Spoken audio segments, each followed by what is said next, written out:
Hello dear students, स्वागत है आप सभी का विश्वास नर्सिंग इंस्टीट्यूट के ऑनलाइन प्लेटफॉर्म पर। तो आज इस वीडियो के अंदर हम डिस्कस करने वाले हैं 12 चैप्टर एटम परमाणु के इंपॉर्टेंट क्वेश्चंस। पहली बात तो ध्यान रखना, इसके अंदर स्लाइड के अंदर जो क्वेश्चंस हैं वो थोड़े ठीक लेवल के हैं। 12 चैप्टर के अंदर 12 चैप्टर में आपके एग्जाम में जो मैक्सिमम टाइम्स क्वेश्चन आता है वो आता है थ्योरेटिकल। इसके अंदर काफी न्यूमेरिकल्स भी मिलेंगे और ठीक लेवल के न्यूमेरिकल्स भी होंगे। तो एग्जाम पॉइंट ऑफ व्यू से पढ़ रहे हो और तैयारी अगर नॉर्मल है तो एटम वाले चैप्टर को आपको नोट से या बुक से पढ़ लेना है। क्या क्या याद रखना है एटम वाले चैप्टर में? सबसे पहले थॉमसन मॉडल क्या क्या बताता है। थॉमसन मॉडल का एक और नाम क्या होता है? प्लम पुडिंग मॉडल भी बोलते हैं उसको। उसने क्या बताया था कि एटम का जो आकार होता है, परमाणु का आकार स्फेरिकल गोलाकार होता है। 10⁻⁻10 मीटर त्रिज्या इस ऑर्डर का होता है साइज एटम का। पॉजिटिव और नेगेटिव चार्ज दोनों उसके अंदर डिस्ट्रीब्यूटेड होते हैं। Next Rutherford model. Rutherford model ने किसकी खोज की थी? न्यूक्लियस की, नाभिक की। इसीलिए उसको क्या बोलते हैं? न्यूक्लियर मॉडल ऑफ एटम भी बोलते हैं, परमाणु का नाभिकीय मॉडल। उसके अंदर alpha particle scattering experiment, alpha कण परिकिरणन प्रयोग, उसके परिणाम क्या क्या थे वो थोड़ा सा ध्यान रख लेना। बाकी उससे जो क्वेश्चन आते हैं वो दो तरीके से बनता है रदरफोर्ड मॉडल का। पहली बात तो कमी क्या थी रदरफोर्ड मॉडल की? स्थायित्व, स्टेबिलिटी को नहीं समझा पाया। रेखिक स्पेक्ट्रम, लीनियर स्पेक्ट्रम को नहीं समझा पाया। ठीक है ना। रदरफोर्ड के अनुसार जो इलेक्ट्रॉन होता है वो नाभिक के चारों ओर घूमता है और सतत ऊर्जा उत्सर्जित करता रहता है, मतलब कंटिन्यूअस एनर्जी एमिशन होता है, जो कि वास्तव में नहीं होता, कमी थी। अच्छी बात क्या थी नाभिक की खोज की? कि लगभग मास और पॉजिटिव चार्ज कहाँ पर होता है? सेंटर में होता है किसी भी एटम का। फिर नेक्स्ट है बोर मॉडल। बोर के तीनों अभिग्रहित याद कर रख लेना भी। फर्स्ट पोस्टुलेट क्या कहता है? फिक्स्ड सर्कुलर ऑर्बिट, निश्चित वर्ताकार कक्षाओं में इलेक्ट्रॉन घूमता है। कूलाम बल अभिकेंद्रीय बल की तरह कार्य करता है, कूलाम फोर्स सेंट्रीपिटल फोर्स की तरह बिहेव करेगा ना। और जो नेक्स्ट है सेकंड पोस्टुलेट, वो क्या कहता है? कोणीय संवेग। बोर के तीनों ही पोस्टुलेट बता देता हूँ मैं शॉर्ट में आपको। बोर मॉडल के तीनों अभिग्रहित। पहला क्या कहता है? कूलाम बल क्या होता है? K Q1 Q2 upon r square is equal to mv² बटा आर। ये nth ऑर्बिट में वेलोसिटी और रेडियस है। मतलब ये कोई नाभिक है, इसके चारों तरफ जो इलेक्ट्रॉन घूमता है वो किसमें घूमता है? फिक्स्ड सर्कुलर ऑर्बिट में। किसी nवीं कक्षा के लिए त्रिज्या हम rn मान लेते हैं, इसका वेग कितना है? vn है। तो ये बात याद रखना, ये पहला विग्रहित है। सेकंड पोस्टुलेट, दूसरा विग्रहित क्या कहता है? कि इसका कोणीय संवेग क्वांटीकृत रहता है। एंगुलर मोमेंटम कितना होता है? NH/2 पाई। इसी को हम क्या लिख सकते हैं? M v n r n, m v r, मतलब nth ऑर्बिट के अंदर वेलोसिटी और nth ऑर्बिट में रेडियस। थर्ड पोस्टुलेट क्या कहता है? उच्च स्तर से निम्न स्तर में या निम्न स्तर से उच्च स्तर में जाता है। मतलब higher energy level to lower energy level आएगा तो एनर्जी रिलीज करेगा, लोअर टू हाइयर जाएगा तो क्या करेगा? एब्जॉर्ब करेगा। किसके फॉर्म में करेगा? अरे ऊर्जा उत्सर्जित किसके रूप में होगी? फोटोन के रूप में होगी, जिसकी फ्रीक्वेंसी न्यू होगी। ठीक है ना। यहाँ से इसी एनर्जी को ऐसे भी लिख सकते हैं ना, hc/λ। तो ये हमारे पास थर्ड पोस्टुलेट होता है। जो nवीं कक्षा होती है, nth ऑर्बिट होता है, उसकी रेडियस किस किसके ऊपर डिपेंड करती है? Rn is equal to 0.529 n square बटा z। इस फॉर्म के अंदर ही आती थी शायद हमारे पास वेलोसिटी। ये वैल्यू किस में होती है? एंगस्ट्रॉम में। फिर वेलोसिटी किस पर डिपेंड करती है? उसकी देखो, सबकी डिपेंडेंस निकाल सकते हैं। ये त्रिज्या, वेग, ऊर्जा, एनर्जी तो सबको पता ही होगी। एनर्जी कितनी होती है? -13.6 Z square upon N square electron volt. Z क्या है हमारे पास यहाँ पर? एन तो है नंबर ऑफ ऑर्बिट, कक्षा की संख्या। और जेड क्या है हमारे पास? एटॉमिक नंबर या परमाणु क्रमांक, या नंबर ऑफ प्रोटॉन्स बोल सकते हैं, प्रोटॉनों की संख्या। देखो रेडियस निकालते कैसे हम? यहाँ से वेलोसिटी की वैल्यू निकालते हैं। वी एन किसके इक्वल आता है? NH/2 पाई m r n। यहाँ से ये वैल्यू निकाली और फिर इस वैल्यू को यहाँ पुट कर देते हैं। तो यहाँ देखो क्या आता है? m vn², m/r n। ये तो ऐसा कैसा है? vn², इसका स्क्वायर किया कितना आ गया? n²h² अपॉन 4 पाई² m² ये पूरी वैल्यू किसके इक्वल आ गई? kze²/rn²। ये वैल्यू rn² से rn² क्या हो गया? Cancel out. m से m² गया। इस rn को उधर लेकर जाएंगे तो वो सारी वैल्यूज इधर। बाकी सब तो कांस्टेंट है। ये कांस्टेंट है, 4 constant, pi constant, m mass of electron constant. K constant, e constant. एक तो नियत कोण नहीं होता जेड, हर परमाणु के लिए अलग अलग होता है। एक एन कक्षा, मतलब कौन सी कक्षा की बात कर रहे हैं हम, ऑर्बिट। तो रेडियस किसके समानुपाती होती है, एन स्क्वायर के, और किसके व्युत्क्रमानुपाती होती है, जेड की। फिर वेग, यहाँ पे मैं क्या लिखूंगा, एन स्क्वायर बटा जेड। तो वेलोसिटी किस पे डिपेंड करती है, जेड बाई एन। यही डिपेंडेंस आती है ना वेग की। तो वेग की निर्भरता, त्रिज्या की निर्भरता, रेडियस की डिपेंडेंस सबसे ज्यादा इंपॉर्टेंट है। ऊर्जा किस तरीके से लिखी जाती है एनथ ऑर्बिट की, बाकी मैराथन क्लास जो भी है उससे आप सारी चीजें कवर कर सकते हो। तो ये मेन चीजें होती हैं किसके बारे में, बोर मॉडल के बारे में। एक जो फोटोन निकलता है उसके लिए रेडबर्ग फॉर्मूला था हमारे पास, 1/λ is equal to R 1/n1 square minus 1/n2 square. इनकी फॉर्म में आप मैक्सिमम चीजों को नोट कर सकते हो। ठीक है, ये चीजें भी आपको तभी समझ में आई होंगी भी जब आपका पढ़ा हुआ होगा जब।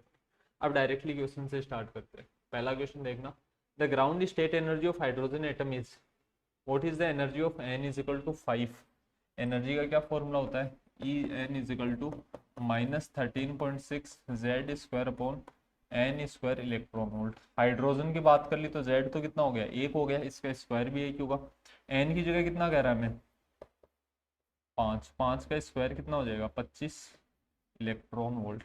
13.6/25 कितना आ जाएगा, जीरो माइनस का 0.54। कौन सा ऑप्शन करेक्ट हो गया हमारे पास, ए ऑप्शन करेक्ट हो जाएगा।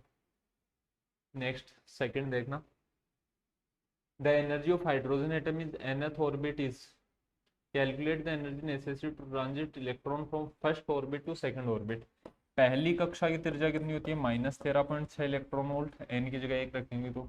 दूसरी कितनी होती है, -3.4 इलेक्ट्रॉन वोल्ट। यहाँ पर कितना रखा हमने, 2 रखा, तो ये कितना आ गया 4, 13.6/4 कितना आ जाएगा, -3.4 ही आ जाएगा। तो हमें क्या कह रहा है, यहां से इलेक्ट्रॉन को यहां लेकर जाना है, कितनी एनर्जी देनी पड़ेगी, इन दोनों के गैप के बराबर। इन दोनों का गैप कितना है, 10.2 इलेक्ट्रॉन वोल्ट। तो यहां से यहां आता तब तो 10.2 निकल जाती, यहां से यहां जाएगा तो 10.2 चाहिए। इसको कौन सा ऑप्शन करेक्ट हो जाएगा, ये ऑप्शन करेक्ट हो जाएगा। फिर नेक्स्ट देखना, hydrogen atom if electron transit from third orbit to second orbit, तीसरी कक्षा से। फॉर्मूला क्या हमारे पास, Rydberg formula, 1/λ is equal to R 1/n1। किस से किस में जा रहा है, थर्ड से सेकंड में जा रहा है। तो यहाँ पर तो क्या आ जाएगा, 2 का स्क्वायर माइनस 3 का स्क्वायर, कितना आ गया हमारे पास, आर ऐसा कैसा रहा, 1/4 माइनस 1/9। एलसीएम कितना आ जाएगा, 36, और यहाँ कितना आ जाएगा, 9 - 4, तो 5r/36। ये किसकी वैल्यू आई हमारे पास, 1/λ। ये हमें क्या निकालना है, लेमडा। तो लेमडा कितना आ जाएगा, 36/5r। गलती नहीं करनी है, वहां तक आ गया आप पहला ऑप्शन टिक करके आओगे नहीं। कौन सा ऑप्शन करेक्ट हो जाएगा, सी ऑप्शन करेक्ट हो जाएगा। तरंग दैर्घ्य अगर हमारे पास वेवलेंथ आ जाती है तो बाकी चीजें निकालना वैसे भी आसान होता है। फिर नेक्स्ट क्वेश्चन देखना, in hydrogen atom is excited to energy level n is equal to 4, calculate the emitted spectral lines। Spectral line से स्पेक्ट्रम रेखाओं की संख्या निकालने का क्या फॉर्मूला होता है हमारे पास, n into n minus 1/2। n कितना दे रखा है हमें, 4, 4 गुणा 4 माइनस 1/2 कितना आ जाएगा, ये कैंसिल आउट हो गया, 2, 4 माइनस 1 3, 3 दूनी 6। कौन सा ऑप्शन करेक्ट हो जाएगा, डी ऑप्शन करेक्ट हो जाएगा। फिर नेक्स्ट क्वेश्चन देखना, minimum and maximum wavelength for Lyman series of hydrogen atom. Lyman श्रेणी किसको बोलते हैं, पहली कक्षा में आए। तो पहली कक्षा में कहाँ से आ सकता है, ये लाइमन सीरीज -13.6 ये पहली है, ये दूसरी है -3.4, और यहाँ कहीं अनंत भी होगी। अनंत भी के लिए एनर्जी कितनी होगी, इनफाइनाइट भी। यहाँ n इज इक्वल टू 1 है, यहाँ n इज इक्वल टू 2 है, यहाँ n की वैल्यू कितनी है, इनफाइनाइट। तो पहली कक्षा में आना चाहिए। पहली कक्षा में कहाँ से आ सकता है, दूसरी से, तीसरी, चौथी, पांचवी, अनंतवी से आ सकता है। जब एनर्जी गैप मैक्सिमम है, इस टाइम पे एनर्जी क्या है, मैक्सिमम, तो वेवलेंथ क्या होगी, मिनिमम। इस टाइम पे एनर्जी मिनिमम है तो वेवलेंथ क्या होगी, maximum. E is equal to H nu is equal to H C by lambda, जानते हो आप। तो यहाँ पे कौन मिनिमम है, ऊर्जा मिनिमम है, तरंग दैर्घ्य क्या होगा, अधिकतम। हमसे क्या पूछ रहा है, मिनिमम एंड मैक्सिमम वेवलेंथ। तो मैक्सिमम वेवलेंथ निकालने का भी तरीका हमारे पास, मिनिमम वेवलेंथ निकालने का भी तरीका है, दोनों ही निकाल लेते हैं। कैसे निकालेंगे, लाइमन श्रेणी है, इसका मतलब 1 upon lambda is equal to R1 upon N1 की जगह तो कितना रहेगा, 1 ही रहेगा, यहाँ पे N स्क्वायर करना है बस। तो 1 upon lambda is equal to R1 minus, एक बार तो यहाँ पर कितना लिख दें, 4 लिख दें, मतलब 2 का स्क्वायर। एक बार 2 लिखेंगे और एक बार क्या लिखेंगे, इनफाइनाइट। तो यहाँ से कितना आ गया, 1 upon lambda is equal to 3R/4, ये वैल्यू आ जाएगी ना। तो यहाँ से लेमडा कितना आ गया, 4/3R। 1/R की वैल्यू बताई हुई है मेरी आपको, 1/R की वैल्यू अप्रोक्सीमेटली कितनी होती है, 912 एंगस्ट्रॉम। तो यहाँ से कितना कर देंगे, 4/3 गुना 912 एंगस्ट्रॉम। फिर दूसरा क्या निकालनी थी हमें, 1 upon lambda is equal to R, 1 minus कितना आ जाता है, 1 अपॉन इनफाइनाइट, 1 अपॉन इनफाइनाइट कितना हो जाता है, 0। तो लेमडा की वैल्यू कितनी आ जाती है, 1 अपॉन R, इसकी वैल्यू कितनी हो जाती है, 912 एंगस्ट्रॉम। तो कौन सी कम है भाई, ये हमारे पास क्या होगी, मिनिमम वेवलेंथ, और ये कौन हो गई, मैक्सिमम वेवलेंथ। मिनिमम तो कितनी आई, मिनिमम तो आ गई 912, मतलब 909 मान सकते हैं इसको अप्रोक्सीमेटली हम, एक ही ऑप्शन के अंदर आ रही है ना। 4/3 इंटू 912, इसको कैलकुलेट करोगे तो लगभग कितना आ जाना आपके पास, 1200 के आसपास रिजल्ट आ जाना है, क्योंकि 4/3 मतलब कितना आएगा, ये 1.3 आ जाएगा ना। 1.3 को 900 से गुणा करोगे तो वैल्यू किसके आसपास आनी है, 1200 के आसपास, यानी कौन सा ऑप्शन करेक्ट हो जाना है, ये ऑप्शन करेक्ट हो जाएगा। कंसेप्ट समझ में आया होगा भी आपको। श्रेणी के अधिकतम न्यूनतम तरंग दैर्ध्य का अनुपात भी पूछ सकता है, ठीक है ना, याद रखना। आपसे पूछ ले लाइमन श्रेणी के मैक्सिमम और मिनिमम वेवलेंथ का रेशियो निकालो, तो lambda maximum upon lambda minimum, maximum कितना आया 4/3R, और मिनिमम कितना आ गया 1/R। R से R क्या हो गया, कैंसिल आउट, तो कितना आ गया 4/3। तो इस तरीके से भी क्वेश्चंस पूछे जा सकते हैं। फिर इन excited hydrogen atom according to Bohr's theory, if angular momentum is 2h/2π then energy will be, इसकी ऊर्जा देखो, कोणीय संवेग का क्या फॉर्मूला होता है एनवी कक्षा के लिए, NH/2π। तो यहाँ से इसको अगर कंपेयर करें 2h/2π को, तो यहाँ से हमें क्या दिख रहा है, n की वैल्यू कितनी है 2, और दूसरी कक्षा के लिए ऊर्जा कितनी होती है -3.4। कौन सा ऑप्शन करेक्ट हो गया हमारे पास, सी ऑप्शन करेक्ट हो जाएगा। फिर नेक्स्ट देखना, what will be the principal quantum number of excited state in which hydrogen atom after emission wavelength lambda returns to its ground state। Lambda तरंग दैर्ध्य के बाद किस में आ जाता है, ग्राउंड स्टेट में आ जाता है। फॉर्मूला लगा दीजिए, 1 upon lambda is equal to R 1 upon N1, किस में आ गया, पहले में आ गया -N2, यही तो हमें निकालना है साइन स्क्वायर की वैल्यू। कैसे निकालेंगे भी, 1 upon lambda is equal to R minus R/N square, ऐसा कर सकता हूँ मैं, अंदर मल्टीप्लाई कर दूँ। फिर इस वैल्यू को इधर ले आते हैं, तो कितना आ जाएगा, R/N square is equal to R -1 upon lambda, ये वैल्यू आ गई ना। फिर देखना R/N square is equal to lambda, LCM ले लिया, यहाँ कितना आ गया R लेमडा, सॉरी हाँ R लेमडा -1। फिर ये एन स्क्वायर उधर चला जाएगा, तो N square is equal to R lambda upon R lambda -1। N की वैल्यू निकालनी है तो इसका क्या कर देंगे, रूट कर देंगे, कितना आ जाएगा R lambda upon R lambda -1। कौन से ऑप्शन में आ रहा है, ये ऑप्शन ही आ गया ना। तो कौन सा ऑप्शन करेक्ट हो जाएगा हमारे पास, फर्स्ट ऑप्शन करेक्ट हो जाएगा। क्वेश्चन में जैसा कहा जा रहा है उसके अकॉर्डिंग आपको कैलकुलेशन कर लेनी होती है, कुछ विशेष नहीं होता किसी भी क्वेश्चन में। डायरेक्टली क्या लगाया हमने, रेडबर्ग फॉर्मूला, फॉर्मूले है ही नहीं इस चैप्टर के अंदर, गिनती के फॉर्मूले, रेडियस का फॉर्मूला याद रख लेना, रेडबर्ग फॉर्मूला याद रख लेना, एनर्जी का फॉर्मूला याद रख लेना। इन 3 फॉर्मूलों से लगभग टाइम काम हो जाता है अपना, अगर मैथमेटिकल फॉर्मूला की बात करें। बाकी आपके एग्जाम में जो रहा है प्रीवियस ईयर्स आज तक के जो रहे हैं, उनके अकॉर्डिंग देखा जाए थियोरेटिकल क्वेश्चन ही आता है इस चैप्टर के, उनके ऊपर ज़्यादा फोकस करना, ढंग से पढ़ा हुआ अगर आपका ये चैप्टर तो ही इन क्वेश्चंस को देखो, वरना इस चैप्टर के लिए मैं आपको सजेस्ट करूंगा कि आप नोट्स पढ़ ले ढंग से। In the following parameters which is same for all hydrogen like ions in their ground state. Hydrogen जैसे आयनों के लिए, मतलब हाइड्रोजन जैसे आयन कौन हो सकते हैं? हाइड्रोजन हो गया, हीलियम प्लस हो गया, लिथियम प्लस प्लस हो गया, बहुत से, ये सारे हाइड्रोजन लाइक आयंस हैं। क्या कह रहा है, कौन सी चीज सेम रहती है? वो चीज सेम रहेगी जो जेड पर डिपेंड नहीं करती, जो जेड पर निर्भर न करे वो चीज सेम रहेगी। ऑर्बिटल स्पीड करती थी या नहीं करती थी? अभी हमने देखा स्लाइड के स्टार्टिंग में, एन स्क्वायर बटा जेड, सॉरी जेड बटा एन, रेडियस एन स्क्वायर बटा Z, energy Z -13.6 Z square बटा एन स्क्वायर, तीनों जेड पर डिपेंड कर रही थी। ये नहीं करता। कोणीय संवेग एंगुलर मोमेंटम किस पर डिपेंड करता है? केवल कक्षा की संख्या पर, NH/2 पाई। तो हाइड्रोजन हो, हीलियम प्लस हो, लिथियम प्लस हो, पहली कक्षा या कोई सी कक्षा हो जाए, सबके अंदर कोणीय संवेग जितने भी इलेक्ट्रॉन है सबका क्या रहेगा? सेम रहेगा। तो जो जेड पर डिपेंड नहीं करता वो हाइड्रोजन लाइक आयंस के लिए। अच्छा, तुमसे पूछा हाइड्रोजन आयन के लिए कौन सेम है, सॉरी हाइड्रोजन एटम के लिए, हाइड्रोजन परमाणु के लिए कौन सा सेम है? तो हाइड्रोजन एटम के लिए तो सभी सेम है। हाइड्रोजन एटम के लिए तो ग्राउंड स्टेट में सभी सेम है, लेकिन हमें क्या कर रखा है, हाइड्रोजन लाइक आयंस के लिए भी सेम रहे। तो वो कौन सेम रह सकता है? कोणीय संवेग या एंगुलर मोमेंटम। नेक्स्ट क्वेश्चन देखना, the ground state energy of hydrogen similar ions is, it may be, कौन सा हो सकता है भाई? एनर्जी का क्या फॉर्मूला होता है?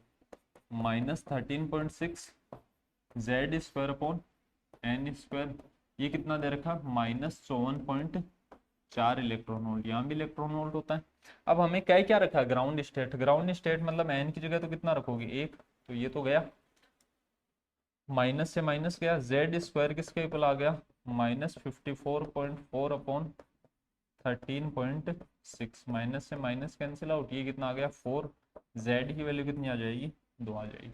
पुरानी बुक्स है उनमें गड़बड़ होगी शायद, ये आंसर दे रखा होगा। यहाँ हमारे पास आंसर कितना आना चाहिए?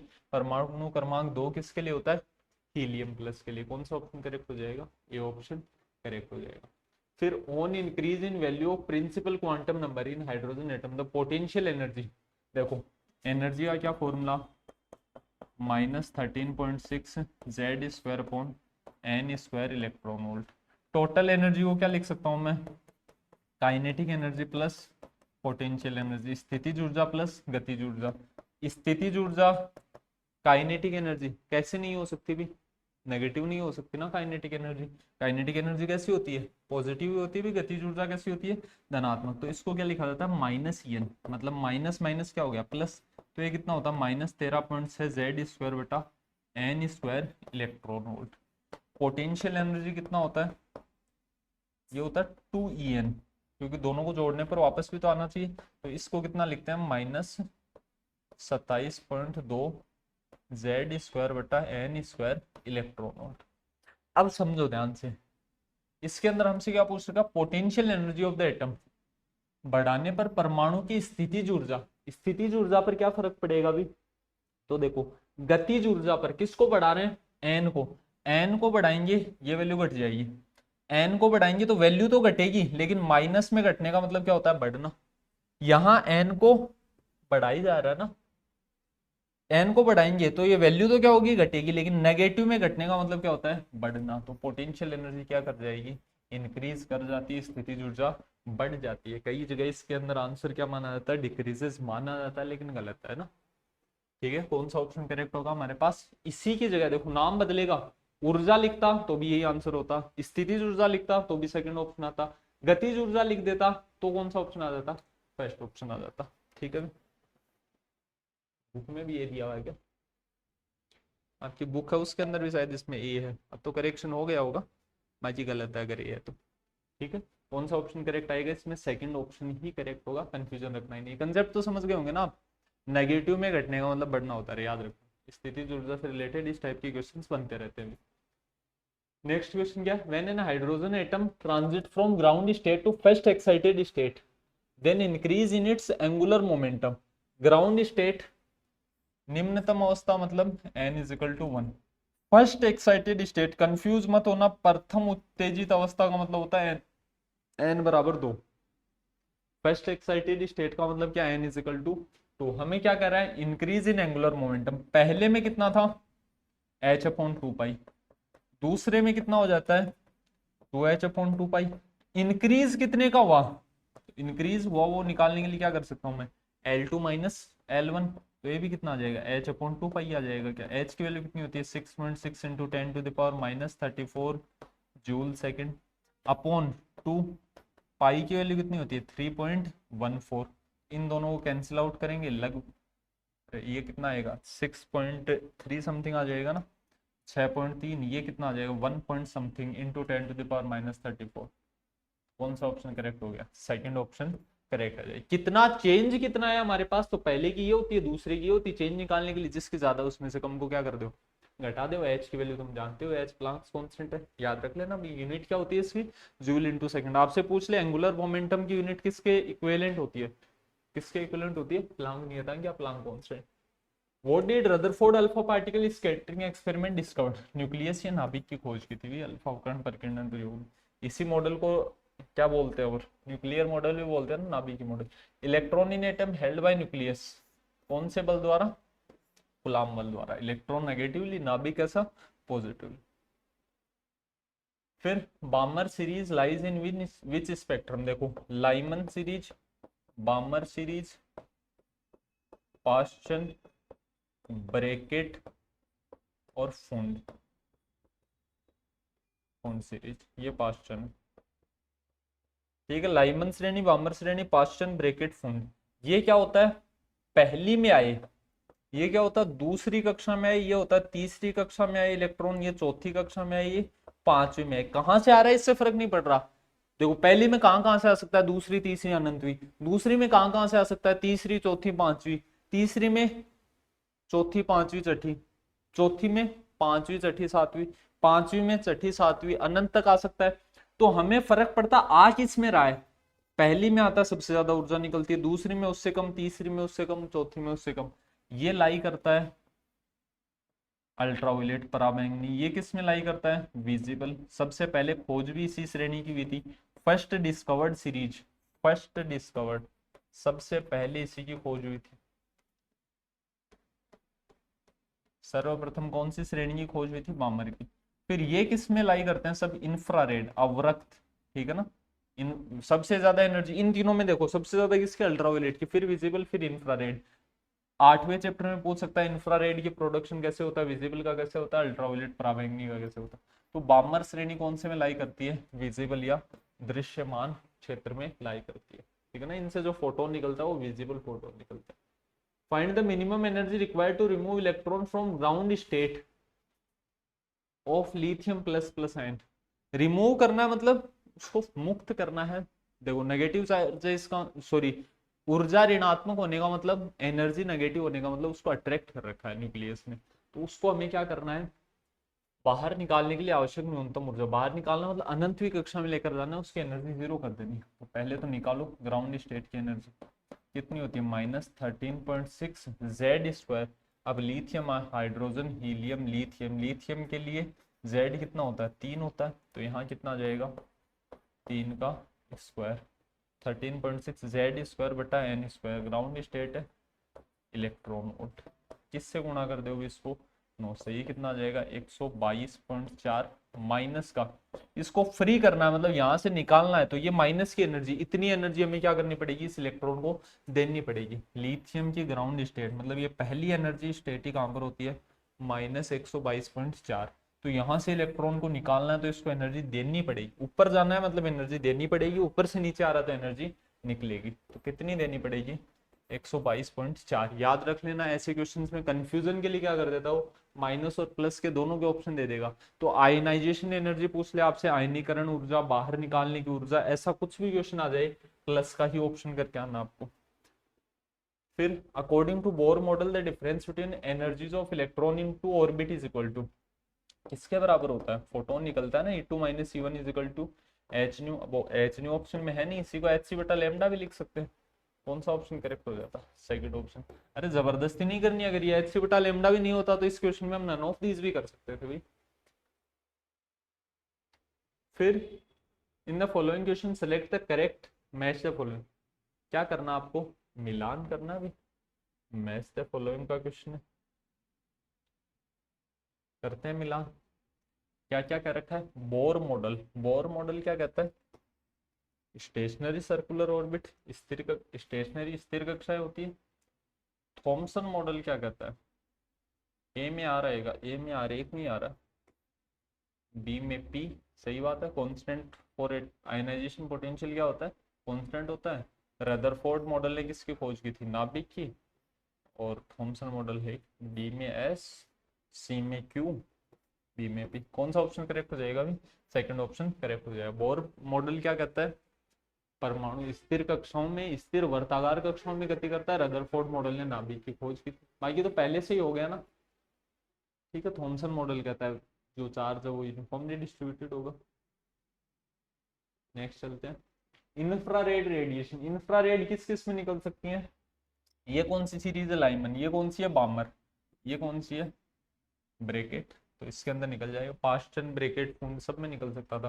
मतलब आए कौन सी ऑर्बिट में आए? तीसरी में आए, चौथी में आए, पांचवी में आए। आने पर जिसमें आ रहा है तीसरी, चौथी या पांचवी में से किसी में आता। यहाँ 3, 4, 5 इनमें से कोई सा भी हो सकता था। 1, 2 नहीं हो सकता। एक में अल्ट्रावायलेट निकलेगी, 2 में कैसे निकलेगी? विजिबल। फिर if Bohr radius R then radius of second orbit. Bohr त्रिज्या किसको बोलते हैं? हाइड्रोजन परमाणु। देखो रेडियस का फॉर्मूला क्या है हमारे पास? R n equal to 0.529 n square बटा जेड एंगस्ट्रॉम। यही आया नहीं है? बोर त्रिज्या बोलते हैं हाइड्रोजन परमाणु की, Z1 लिख दिया मतलब हाइड्रोजन परमाणु। पहली कक्षा की त्रिज्या मतलब यहां से इसको कितना लिख सकता हूं मैं? 0.529 एंगस्ट्रॉम। इसको बोलते हैं बोर रेडियस या बोर त्रिज्या। ठीक है। अब हमसे पूछ क्या रहा है? दूसरी कक्षा की त्रिज्या होगी R2, तो 0.529 या फिर इसी को R लिख दूं मैं, इसको R लिख सकते हैं। एन स्क्वायर मतलब किसका? 2 का स्क्वायर। त्रिज्या कितने गुना होगी दूसरी कक्षा की? 4 गुना होगी। ठीक है ना। सेकंड ऑर्बिट की रेडियस कितनी होगी? फर्स्ट ऑर्बिट की 4 टाइम्स होगी। थर्ड की कितनी होगी? 9 टाइम्स होगी। तो कोई भी देखो ऐसा लिख सकता हूँ मैं, R1 ratio R2 ratio R3 and so on. Same अगर एटम है, ठीक है ना, परमाणु अगर सेम है तो यहाँ क्या लिखा जा सकता है? 1:4:9:16:25। इस तरीके से क्या चलेगा? जो रेडिएशन है, जो त्रिज्या है, उनका अनुपात चलता जाएगा। नेक्स्ट क्वेश्चन देखना। In the given question there are 2 statement. 2 कथन है अभी। पहला कथन, the wave nature of electron is established experiment of Davisson and Germer. सही बात है अभी, बिल्कुल सही बात है। If electron has wave nature then it will show diffraction and interference. ये भी सही बात है। विवर्तन और व्यतिकरण दोनों दर्शाएगा। अच्छा, डेविसन जर्मर ने कौन सी प्रकृति से सिद्ध किया था डिफ्रेक्शन से? ठीक है ना। तो पहला भी करेक्ट है, दूसरा रॉन्ग। दूसरा भी सही है, ये आंसर नहीं है हमारा।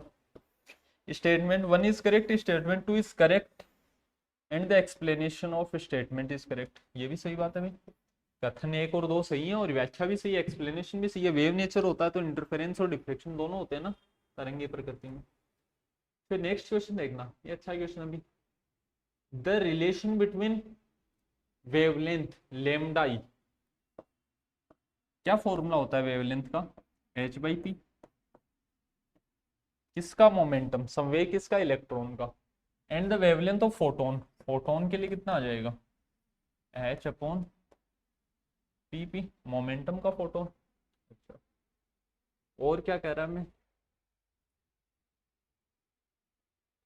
Will be if their energy is in equal. उनकी ऊर्जा क्या कर रखी है हमें?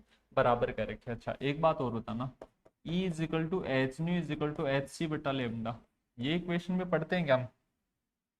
किसके लिए पढ़ते हैं हम? ये इक्वेशन किसके लिए पढ़ते हैं हम? जो फोटोन होता है उसके लिए पढ़ते हैं। इसकी भी देखते हैं अगर कुछ हेल्प हो सके तो। बाकी यहाँ से देखना, लेमडा ई को क्या लिखा जा सकता है? अच्छा, एक बात बताओ, इलेक्ट्रॉन के लिए काइनेटिक एनर्जी और एनर्जी बराबर है क्या? अरे न्यूमेरिकल वैल्यूज तो बराबर ही है ना, बस एनर्जी कैसी होती है? नेगेटिव। और काइनेटिक एनर्जी कैसी होती है? पॉजिटिव। मोमेंटम का क्या फॉर्मूला होता है? मोमेंटम क्या होता है भाई? देखो, एनर्जी को क्या मैं ऐसा लिख सकता हूँ? 12mv² लिखा जा सकता है। मोमेंटम का फॉर्मूला क्या? h/mv, मास इंटू वेलोसिटी, यही होता है। तो यहां से इसको ऊपर और नीचे हमने m से मल्टीप्लाई कर दिया, तो ये हमारे पास कितना बन जाएगा? m² v² upon 2m। ये वैल्यू बन गई क्या?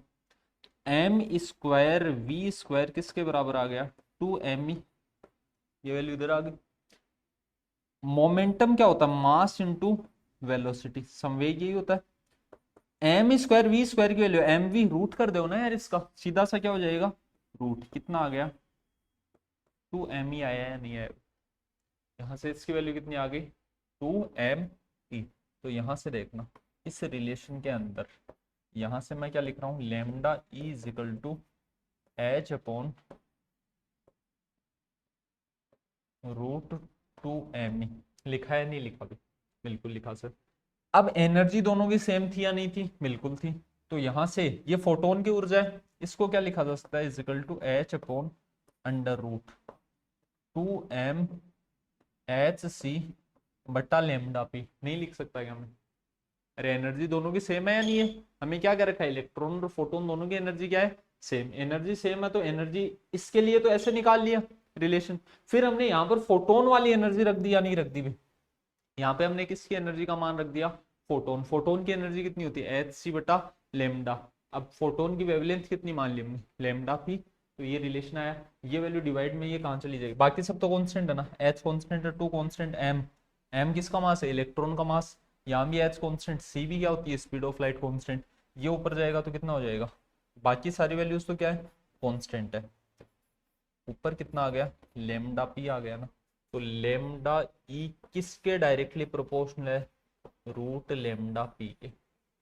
लेमडा ई ऑप्शन में नहीं है ऐसा, तो स्क्वायर कर दो ना, इसका स्क्वायर कर देंगे तो ये कितना हो जाएगा, lambda E square is directly proportional to lambda P. ये तो है हमारे पास ऑप्शन। कौन सा ऑप्शन करेक्ट हो गया, सी ऑप्शन। बड़े ध्यान से समझ लेना भी, अच्छा क्वेश्चन था। कौन सा ऑप्शन करेक्ट हो गया, सी ऑप्शन करेक्ट हुआ। कैसे हुआ समझ में आया या नहीं आया भी। सबसे पहले हमने क्या किया, फोटोन के लिए 6 लेवल का क्वेश्चन था, ये शायद जेई के अंदर आया हुआ क्वेश्चन है।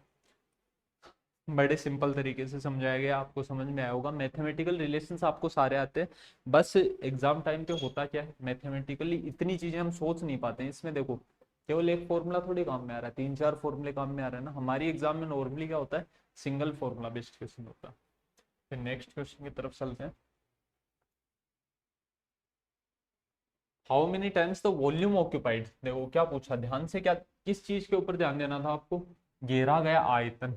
वॉल्यूम ऑक्यूपाइड कितनी ज्यादा होगी, नाभिक के आयतन की तुलना में लगभग कितने गुना होती है, किसकी, परमाणु की। देखो साइज के लिए हम रेशियो जानते हैं, जो एटम होता है उसकी साइज किस ऑर्डर की होती है, रेडियस की बात कर रहा हूँ मैं, कितनी होती है, 10⁻⁻10 मीटर। एंगस्ट्रॉम ऑर्डर की होती है। जो न्यूक्लियस होता है, नाभिक होता है, उसकी कितनी होती है, 10⁻⁻15 मीटर कोटि की होती है, मतलब फर्मी मीटर ऑर्डर की होती है। और इसकी किसकी होती है, एंगस्ट्रॉम ऑर्डर की। हमसे आयतन पूछी, वॉल्यूम का क्या फॉर्मूला होता है, रेडियस में कितने का अंतर, अभी 10⁵5 का। वॉल्यूम का फॉर्मूला क्या होता है, आयतन का क्या फॉर्मूला होता है, 4/3 पाई आर क्यूब। अरे 9वीं क्लास में पढ़ते थे यार ये फॉर्मूला। कोई भी स्फेयर है, कोई भी गोलाकार आकृति है, उसकी वॉल्यूम कितनी होगी, 4/3 पाई आर क्यूब। अगर रेडियस में 10⁵5 का अंतर है तो आयतन में कितने का अंतर होगा। इसी क्वेश्चन में पूछता साइज, केवल इतना लिखता साइज आकार, तो हम क्या बताते, त्रिज्या ही बताते। कितना आंसर होता हमारे पास, 10⁵5। लेकिन आयतन पूछा है, इसलिए कितना आंसर आ जाएगा, 10⁵5 का क्यूब। कितना आ गया, अरे जो पावर होती है वो मल्टीप्लाई हो जाएगी, 5×3 = 15, इतना जानते हो तुम। कौन सा ऑप्शन आ गया। अच्छा कई बार क्या होता है, मैं कहता हूँ 10⁵5 का क्यूब करो, तो आप क्यूब करते टाइम भी 5 का क्यूब कर ले जाते हो सर। 5 का क्यूब तो 5×25 सर 125 आएगा, 10⁵, अरे नहीं भाई, पावर क्या होती है, मल्टीप्लाई। हाँ केवल मैं ऐसा लिखूं 5 का क्यूब, तब तो 125 भी आए। ये मैथमेटिकली तुम थोड़े से स्ट्रॉन्ग बनोगे। फिर in hydrogen atom when an electron transit from third orbit to second orbit, तीसरी से दूसरी में आ रहा है, photon of wavelength lambda is emitted. ध्यान से लिख लेते हैं पहले जो चीजें कही गई, किससे किस में आ रहा है, तीसरी से दूसरी में आता है। तो यहाँ से फोटोन निकलता है जिसकी वेवलेंथ कितनी होती है, लेमडा।